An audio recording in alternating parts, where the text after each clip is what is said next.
issues. Joining me now, Ohio Republican Congressman Jim Renacci. Congressman, real people we know are being affected by the shutdown. You are donating your salary during this time, but that's not necessarily going to help the Department of Education worker or the FDA inspector who's not working during this. How can we help these people?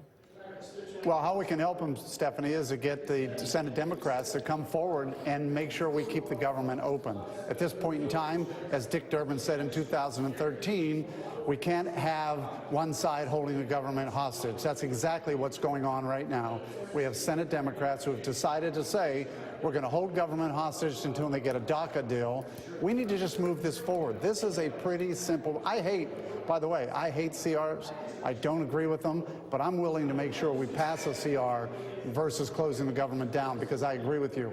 I have constituents who sent me a picture of a baby who can't get his health services today and has to go to the emergency room. These are things that we shouldn't be doing. This is why we have to get the government open. It's unfortunate that the chip issue has taken this long to address. There's been months when it could be, and we should point out, while Democrats are taking a hard stance, not all Republicans have gone with the side of the president or voted yes yet. But right now, it's about trust. And Mitch McConnell has promised to take up the Dreamer issue, but we know that the president has waffled back and forth in the last week and a half alone.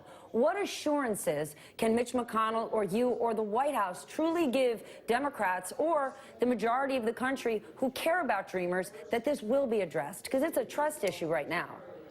Well, Stephanie, this isn't about the president. This is about Congress. The president said, fix it by March, get it done. I'll sign it. You saw him say that on national TV when he had both Republicans and Democrats over the White House. I think we've got to quit worrying about the president right now. We got to worry about getting something done here. The president's already said he would help. Okay, but sir, on Friday, I speak to people inside the White House, and it is about the president, because on Friday, he did shake hands and make a deal with Mitch McConnell, and then hours later, at the behest of Stephen Miller, possibly General Kelly, that changed. We heard from Lindsey Graham himself, who said this is in the hands of the president, and he continues to point the finger at Stephen Miller. And Lindsey Graham is, of course, a Republican.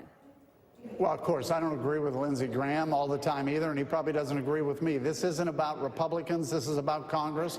This is about the Senate doing what they need to get done. This is about moving a CR forward, getting the government open. Then the second thing is about working toward an immigration plan over the next 3 weeks. You heard Senator McConnell say that he's going to be willing to open that up. I know Speaker Ryan has said we're going to be willing to talk about legislation when it comes to immigration. Let's quit talking about the president. Let's talk about the House and the Senate, because then you could talk about the president to me in 3 weeks. If he doesn't agree to a bill that the House and the Senate has passed, I'll be more than willing to come on and say, yep, he didn't do it. But right now, it's the House and the Senate that has to get their job done. But can you understand why people feel uneasy about trusting that sentiment? There was that great bipartisan meeting just 2 weeks ago where the president was flanked by Republicans and Democrats, where he said, I want a bill with heart, I want a clean DACA bill. And then a day later, when the transcript came out, the White House left those words out. So there's an issue in there where trust doesn't exist. Is this a moment where Democrats and Republicans can say, we've known each other for decades, let's find a path? Well, this is a moment where Democrats and Republicans should do that, because the American people want that done.